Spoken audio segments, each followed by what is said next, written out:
તો દાહોદના અબલોડ ગામમાં 250 થી વધુ લોકોને ફૂડ પોઈઝનિંગની અસર થઈ છે। લગ્નમાં ભોજન લીધા બાદ લોકોને તેની અસર થઈ। ભોજન કર્યા બાદ અચાનક લોકો બીમાર પડ્યા છે। 200 લોકોને હોસ્પિટલમાં સારવાર માટે લઈ જવામાં આવ્યા છે। કેરીનો રસ અથવા તો પનીરના શાકથી અસર થયાની આશંકા છે। સમગ્ર બાબતે જાણ થતાં આરોગ્ય વિભાગ પણ એક્શન મોડમાં આવ્યું છે। લગ્નમાં પીરસાયેલા ભોજનના સેમ્પલ લઈને તપાસ હાથ ધરાઈ છે।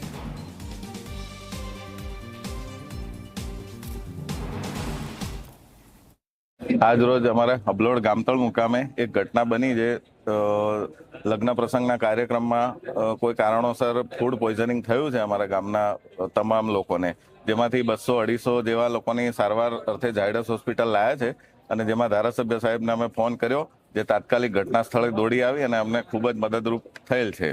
અને કેટલા લોકોનું જમણ હતું અને કેટલા લોકોનું પોઈઝનિંગ થયું? 1000 માણસનું હતું, એમાં અત્યાર સુધી 250 માણસનું અમે જાણેલ છે। બાકી બધા આમ ઓકે છે। ગઈકાલે દાહોદ જિલ્લાના અબલોડ ગામે લગ્ન પ્રસંગ બાદ જે છે તે 200 થી વધુ લોકોને જે ફૂડ પોઈઝનિંગની ઘટના બની હતી। હાલ અમે દાહોદના ઝાયડસ હોસ્પિટલ ખાતે છીએ।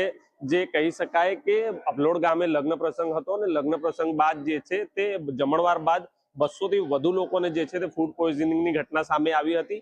જેમાં 200 થી વધુ લોકોને જે છે તે ફૂડ પોઈઝનિંગ થયું હતું। અમુક લોકોને જે છે તે ખાનગી હોસ્પિટલ ખાતે ખસેડવામાં આવ્યા છે અને અમુક લોકોને જે છે તે દાહોદના ઝાયડસ હોસ્પિટલ ખાતે લઈ આવવામાં આવ્યા છે। આપ જે દ્રશ્યો જોઈ રહ્યા છો તો એ દાહોદના ઝાયડસ હોસ્પિટલ ખાતેના છે, જ્યાં 200 થી વધુ લોકોને જે છે તે દાહોદ ઝાયડસ હોસ્પિટલ લાવવામાં આવ્યા। ત્યારે આરોગ્ય વિભાગ દ્વારા જે આ ફૂડ છે, જે આ લોકોએ જે આરોગ્ય હતું તે ફૂડના સેમ્પલ લઈને અત્યારે જે છે તે તપાસ હાથ ધરવામાં આવી છે। ત્યારે આરોગ્ય તંત્ર દ્વારા અત્યાર સુધી કોઈ પણ રીતની જે છે તે પ્રાથમિક માહિતી મળી નથી, પણ કહી શકાય કે 200 થી વધુ લોકોને જે છે તે ફૂડ પોઈઝનિંગની ઘટના બની છે અને તેને લઈને અત્યારે આરોગ્ય તંત્ર જે છે તે દોડતું થયું છે।